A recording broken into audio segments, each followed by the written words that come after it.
L'actualité ce soir, c'est aussi la colère des parents du jeune Elias, cet ado de 14 ans assassiné à Paris le 24 janvier pour son téléphone portable. Ils ont pris la parole hier dans un communiqué de presse dans lequel ils se disent animés par une intense quête de vérité. Ils pointent des manquements de la justice, réclament des mesures politiques fortes pour la protection des mineurs.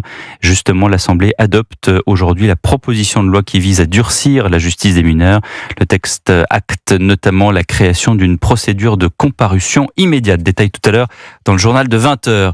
Toujours aucune trace de l'auteur de l'attaque à la grenade hier soir à Grenoble. L'explosion de ce bar associatif a fait 6 blessés graves. 3 sont encore entre la vie et la mort. Sur place, c'est toujours la consternation et l'incompréhension, comme l'a constaté le correspondant d'Europe 1, Jean-Luc Boujon. Reportage. Depuis cet après-midi, l'esplanade devant le bar est de nouveau accessible et tous les habitants ont pu voir le local calciné et les vitres de l'établissement soufflées par la puissance de l'explosion.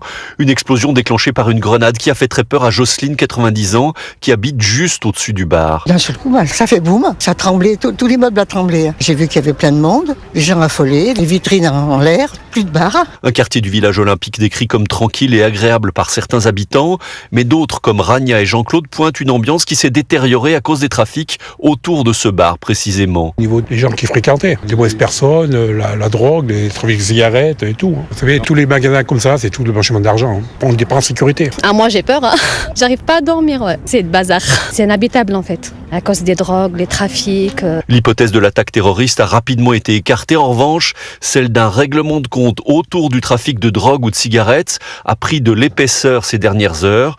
Le gérant du bar, un Algérien de 56 ans, aurait en effet déjà été condamné pour blanchiment et selon nos confrères du Dauphiné Libéré, les policiers auraient découvert 26 kilos de cigarettes de contrebande dans son établissement le mois dernier. Légèrement blessé hier soir, il a déclaré aux enquêteurs ne pas comprendre le pourquoi de cette attaque. Grenoble, Jean-Luc Boujon, Europe 1.